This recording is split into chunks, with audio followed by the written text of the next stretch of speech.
राजस्थान विधानसभा का बजट सत्र जारी है। चलिए आपको दिखाते हैं, सदन की कार्यवाही शुरू हो चुकी है। राजस्थान विधानसभा से सीधे लाइव तस्वीरें। केंद्रीय एजेंसी उनकी प्रीमियम राशि ज्यादा होती है। सरकार क्या करती है, आप कम प्रीमियम राशि वाले दे दो, जिससे काश्तकारों को फसल बीमा का वास्तविक नुकसान जो है उसका फायदा नहीं मिल पाता है। क्या सरकार आने वाले समय ऐसा प्रावधान करेगी, सिर्फ केंद्रीय सरकार की कंपनियों को ही प्रधानमंत्री फसल बीमा के लिए? केंद्र की कंपनियों को दिया है, अलग कहां दिया है? उनको नया तो दिया ही नहीं उन्होंने। ये हर बार कंपनियों को दे देते हैं, इसलिए श्री बालाचंद मेघवाल।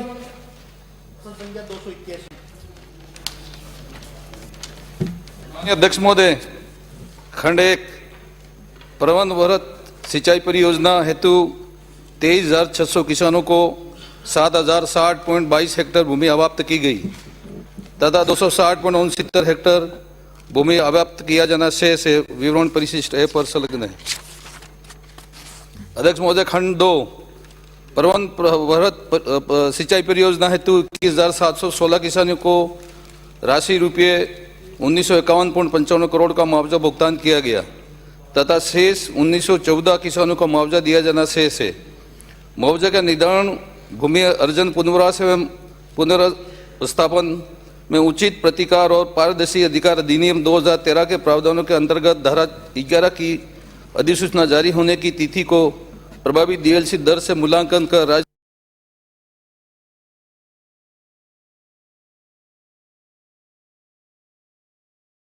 सरकार के आदेश 2016 के आदेश अनुसार निकटतम शहरी क्षेत्र की सीमा से अवाप्त हेतु भूमि की दूरी के आधार पर तय किए प्रतिकर पैकेज के निर्धारण हेतु डीएलसी दर को निर्धारित गुणक के गुणा कर मुआवजा का निर्धारण कर 100% सोल्सियम जोड़ा जाता है।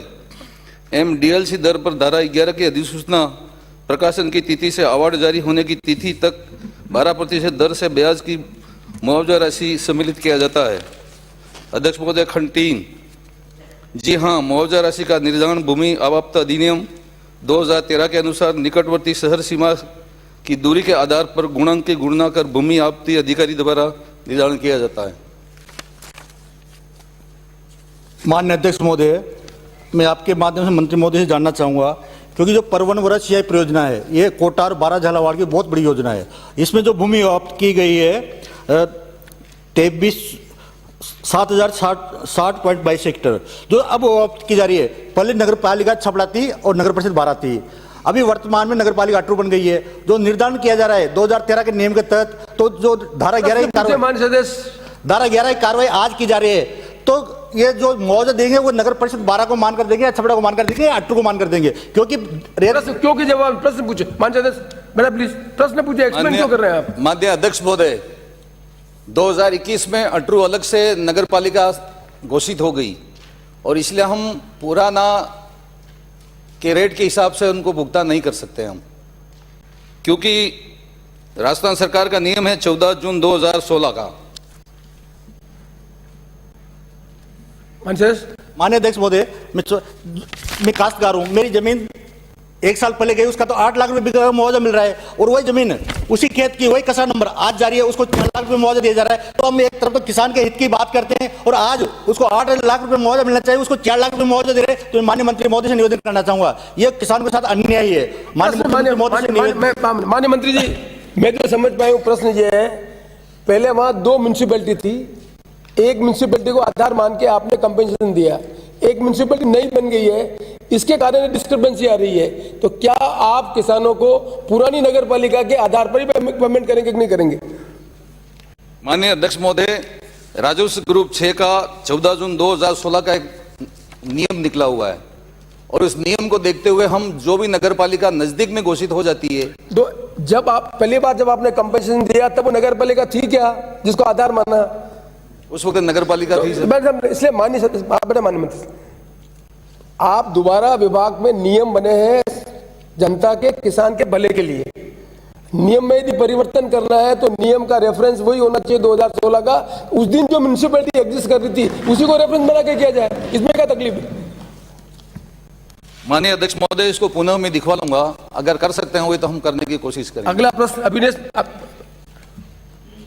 महोदय, इसमें जो लिखा है कि 23,000 किसानों में से 21,000 किसानों को भुगतान किया गया, ये भुगतान किसान ने उठा लिया क्या? आप अपने रिकॉर्ड पे जरूर दिखाते हैं कर दिया गया, लेकिन वो लेता नहीं है। क्या ये सही है? किसान ने मुआवजा उठाया नहीं है या इस तरह की अब तक कोई शिकायत प्राप्त नहीं हुई है, और जब अवार्ड जारी कर दिया गया तो हम यही मान के चल रहे हैं कि उन्होंने मुआवजा उठा लिया है। माननीय मंत्री जी, ये हमारी सबकी जिम्मेदारी बनती है सरकार की कि यदि हमने अवार्ड कर दिया तो किसान को मिला कि नहीं मिला उसको एश्योर किया जाना चाहिए। अगला प्रश्न कैबिनेट मंत्री। प्रश्न संख्या 282। माननीय अध्यक्ष महोदय, खंड 1। जी हां, दिनांक 24 फरवरी 2021 को प्रस्तुत बजट 2021-22 में आमजन को राहत पहुंचाने के उद्देश्य से प्रत्येक विधानसभा क्षेत्र में आवश्यकता अनुसार 40 हैंडपंप एवं 10 ट्यूबवेल तक लगवाए जाने की घोषणा की गई थी। उक्त बजट घोषणा के अनुपालना में प्रदेश के शहरी एवं ग्रामीण क्षेत्रों में पेयजल आपूर्ति व्यवस्था अंतर्गत 463 नलकूपों का वेधन कार्य पूर्ण किया जाकर अब तक 323 नलकूप जल योजनाओं अंतर्गत चालू किए जा चुके हैं। अध्यक्ष महोदय, खंड 2। बजट 2021-22 में उक्तानुसार की गई घोषणा की अनुपालना में विधानसभा क्षेत्र रतनगढ़ के ग्रामीण क्षेत्रों हेतु 200 मिलीमीटर व्यास के 8 नलकूपों के निर्माण एवं स्थापना कार्य हेतु राशि रुपये 116.03 लाख तथा शहरी जल योजना रतनगढ़ हेतु 200 मिलीमीटर व्यास के 2 नलकूपों के निर्माण एवं स्थापना कार्य हेतु राशि रुपये 30.56 लाख की प्रशासनिक एवं वित्तीय स्वीकृति क्रमशः दिनांक 15/2/2022 एवं 3/3/2022 को जारी की गई। उक्त विधानसभा क्षेत्र के ग्रामों एवं कस्बा रतनगढ़ में उक्त स्वीकृत नलकूपों के निर्माण एवं स्थापना कार्य हेतु क्रमशः दिनांक 17/2/2022 एवं 4/3/2022 को कार्यादेश जारी किया गया तथा इन समस्त नलकूपों को माह अप्रैल 2022 तक चालू करना प्रस्तावित है।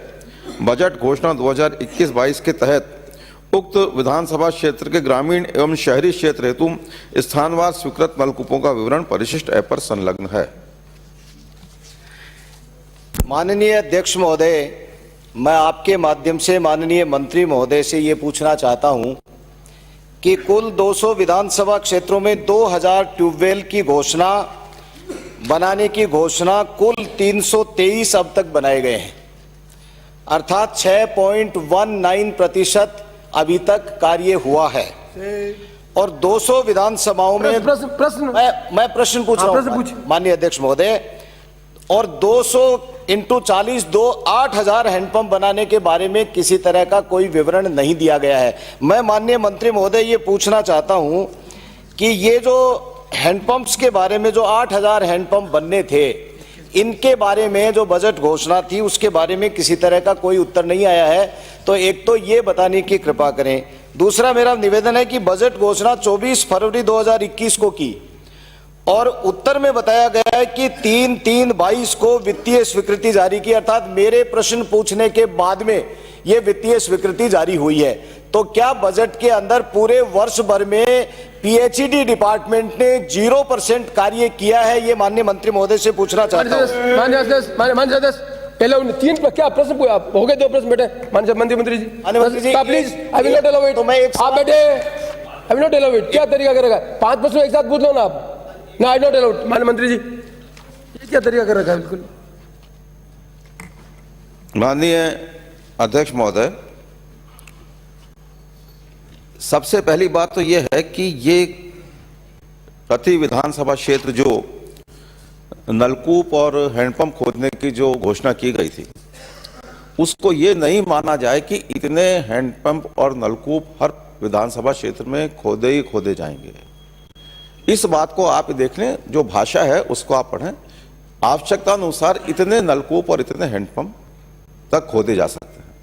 दूसरी बात ये, आपने कहा कि 10 नलकूप 200 के हिसाब से 2000 हुए। मैं आपको पूरा विवरण सूक्ष्म देता हूं। हमारे पास कुल 1158 प्रस्ताव आए माननीय अध्यक्ष महोदय, जो मेरी जानकारी है। इनमें से हमने 1007 की स्वीकृतियां जारी कर दी। उसके बाद हमने 98 की नई स्वीकृतियां जारी की और 53 अभी हमारे प्रक्रियाधीन है। इस प्रकार से कुल 1158 जो प्रस्ताव थे, उन प्रस्तावों के बारे में ये पूरा विवरण है। इसका अगर आपके पास में, मैं हैंडपंप का भी बता देता हूं माननीय अध्यक्ष महोदय आपकी अनुमति से, कि जो आपने संख्या बताई 40 के हिसाब से 8000 तक हैंडपंप खोदे जा सकते थे।